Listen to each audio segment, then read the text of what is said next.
Hi, my name is Joseph Parker, WBO champion of the world, and you're watching Sporting Icons. So after hearing the news that Matchroom, Eddie Hearn, have decided to not renew the contract for Michael Hunter, I have to admit I'm sat here thinking, why on earth would you not want to renew the contract of Michael Hunter?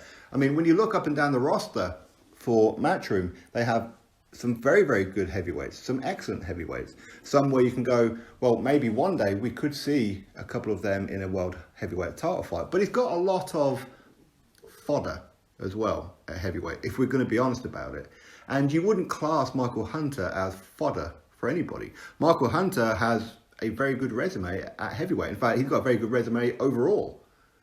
He's only got one loss on his record, which is against Alexander Usyk when they were at cruiserweight. But since he's come up to heavyweight, a win over Martin Bakole.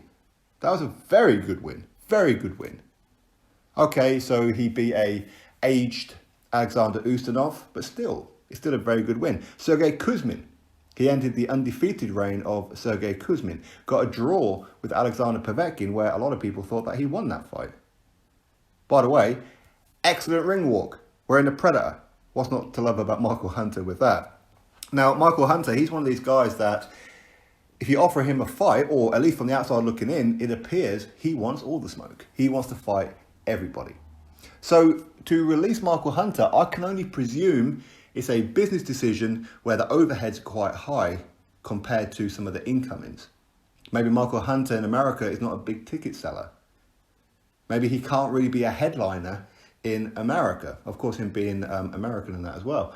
So for me, when I look at American heavyweights, I would probably put Michael Hunter at number 3 or thereabouts.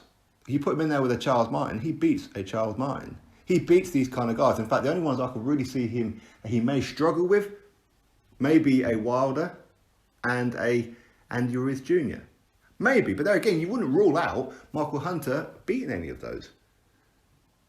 But we do see him where he doesn't really turn down fights, or at least it appears that way. Maybe it's quite difficult to work with his trainer in Hasim Rahman. Maybe that's one of the reasons. But for me, when I look at the Matchroom roster full of maybe in-house fights, and you're thinking a heavyweight and Michael Hunter, would you not want to see him take on a Murat Gassiev? Again, who would you favour in that fight? Maybe a Michael Hunter against Hughie Fury. Michael Hunter against Derek Chisora, Joseph Parker, and quite a few others. So there's quite a few interesting fights. Maybe a rematch with Martin Bakole. These are the kind of fights that I would like to see Michael Hunter in. Is he a headline act? Not necessarily, but he's certainly a chief support. That's for sure. I mean, personally, I'd love to see him take on Filip Hrgovic. That'd be a great fight. It'd be a very, very interesting fight, that one. So I don't really know why, has Eddie Hearn really dropped the ball? Because when I'm looking up and down the roster for the heavyweights for Matchroom, there's only really a couple that really stand out and go, well, maybe they could fight for a world title, maybe.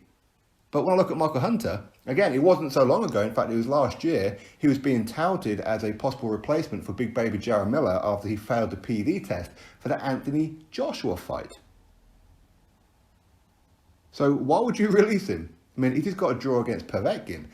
There's no shame in getting a draw with Alexander Povetkin. None whatsoever. In fact, a lot of people are calling for the immediate rematch with that one. There's quite a few fights I'd like to see Michael Hunter in.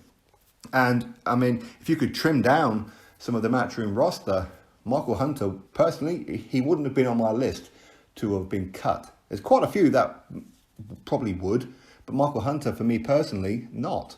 So, is Eddie Hearn dropped the ball on this one? Is this going to be the kind of decision that's going to come back and bite him, where if Michael Hunter gets an opportunity against one of his guys, and Michael Hunter gets to win? It's not ideal, is it? It's really not ideal.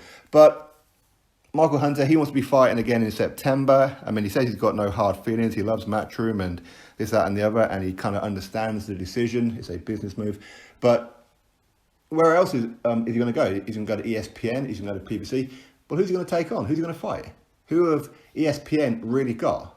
Who have PBC really got? When you marry them all together, obviously Big Baby Jarrell Miller, he's going to be potentially banned for a long time. because of his recent PD test. Tyson Fury, he's going to be tied up for the next 1.5 to 2 years with the Wilder rematch, the Dillian White fight, and potentially, if he can get through those two back-to-back fights of Anthony Joshua. So, is ESPN really a good move for him? You got an Ajit Kabiel.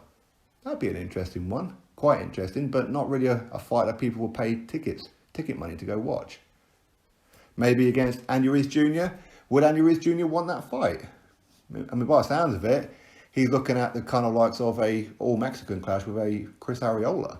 That kind of thing. Wilder, if he loses to Tyson Fury, I can see him retiring. Maybe a fight with him and Adam Kownacki. I think Kownacki would fight him and he would fight Kownacki. But maybe a Luis Ortiz. That would be an interesting one. But would Luis Ortiz risk it against Michael Hunter? I think Michael Hunter would do it. But I don't know about Ortiz. Ortiz has a history of turning down several fights with Anthony Joshua, with Dillian White. In fact, the only one that I think, when somebody did say, yeah, you know what, I'll fight Luis Ortiz, he did go, okay, let's do it, was Joe Joyce. So maybe Luis Ortiz might, but again, I don't know. I really don't know. I mean, this could be one of these moments where Eddie Hearn looks back and goes, I really should have renewed that contract with Michael Hunter. Because when you look at his heavyweight list, Michael Hunter could probably beat 80-90% of them. So anyway, that's my thoughts. I mean, I don't quite understand it myself. You know, these people know far more about it than what I do. Maybe there's something going on behind the scenes that we're not aware of, and we may never be aware of. I don't know. But anyway, that's what's going on. Michael Hunter has been released by Matchroom Boxing. Interesting, right? Drop your thoughts below. Click thumbs up, subscribe. Catch you all in the next video.